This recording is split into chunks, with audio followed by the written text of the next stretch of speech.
emergency purchase to go ahead and make to get that replaced today. And because it's considered a fixed asset, it requires your board approval since the budget is not yet adopted. Okay, so we would need a motion to take this up as an off-agenda item. So moved. I just have a question. Doesn't the CEO's office have authority to spend up to like $20,000 without board approval? The issue is that it's being considered a fixed asset, and between the proposed budget and the final budget, you can't purchase fixed assets without board approval. After the final budget, it's fine. You've adopted your fixed asset list. Okay, there is a motion and a second to take this up as an off-agenda item. Any discussion to that action?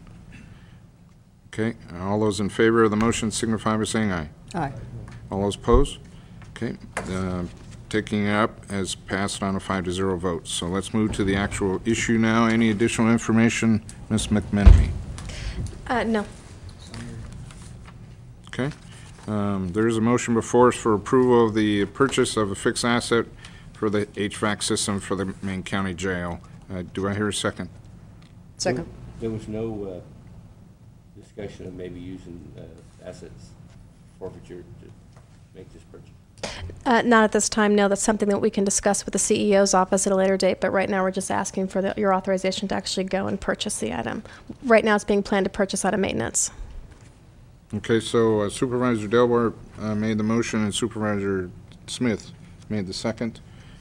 Additional discussion to the action of this purchase. Okay, all those in favor? I'm sorry. Sorry. Please. To Ms. McMenemy, how long is it going to take to get this unit installed? We're hoping that it'll be installed by the end of the week. There's one in Fresno, and I have already given the authorization to have it delivered. So. And in the meantime, how will we? We're doing what we can over there to try and make things as comfortable as possible. Okay. County Council, any comments on the meantime? No. Okay.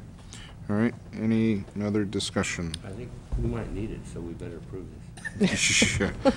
Yeah, I'm just wondering about housing for today and tomorrow for the high temperatures. So we might see the Arizona tents come to fruition here, John.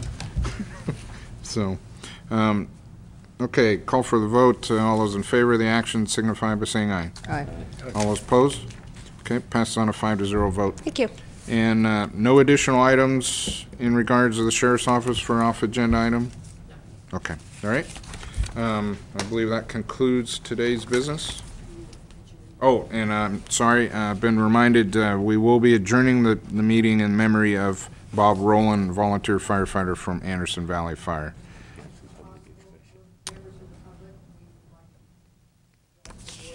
Please, public comment, please step forward.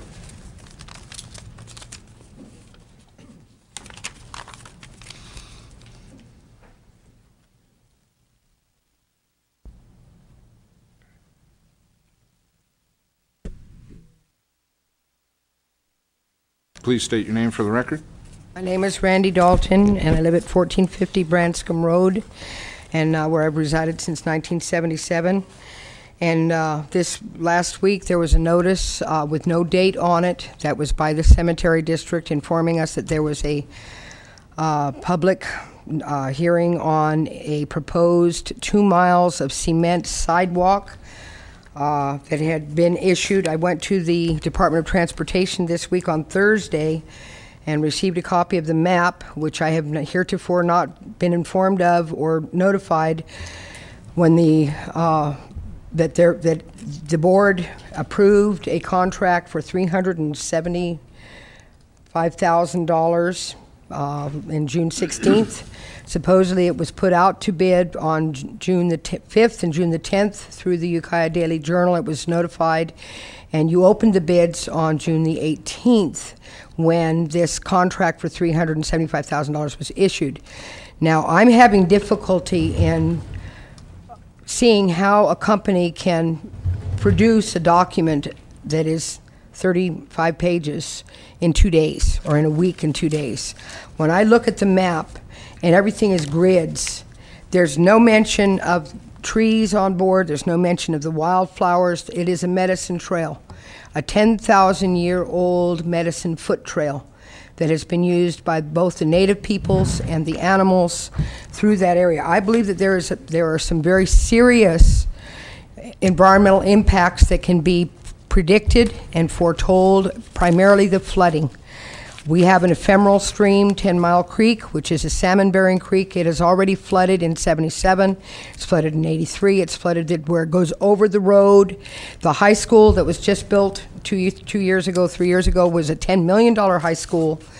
It already, when the creeks overflowed, my daughter knows people that work there. They say that the water came through the pipes up into the air ducts that were supposed to be pushing the water out, spewed all over the library and the computers, because it was backwards. Okay, we have a $10 million high school, an island cement with children. If this cement sidewalk is built, there will be 100% increase of impervious surfaces. This means that the water that has previously been permeable and percolated down through the soil will be running off into the ditches, into the culverts, into the existing creeks, into the drainage systems, where we now have floods already. The reservation had cement sidewalks built. My daughter's driveway, my oldest daughter is a nurse at Northbrook. She lives 5 doors down from me. Their driveway overflows. Anna Frost's driveway overflows. Sherry and Randy Smith's driveway overflows. The creek is a standing bed of water, an acre of standing water. Now, before this cement sidewalk is imposed on those of us in the community. When I spoke to the surveyor about the wild strawberries, the yerba buena, and I brought for you, and I would like to have you take a look.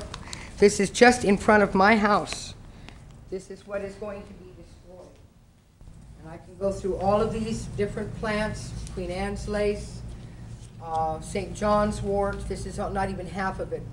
Burdock, feverfew. Okay, go back to the microphone. These are food supplies. There are many herbal medicines that are for hundreds of years have been used. I have been there for 30. I don't go to the doctor. I've had my children at home because I use pennyroyal, I use raspberries, I use blackberries.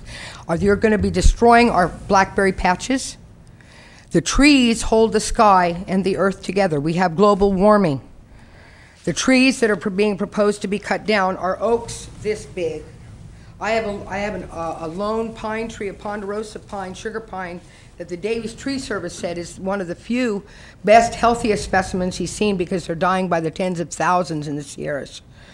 You know, and we have a working system. The path works for bicycles, it works for mothers, it works for horse people, it works for foot traffic. This is an unnecessary and unneeded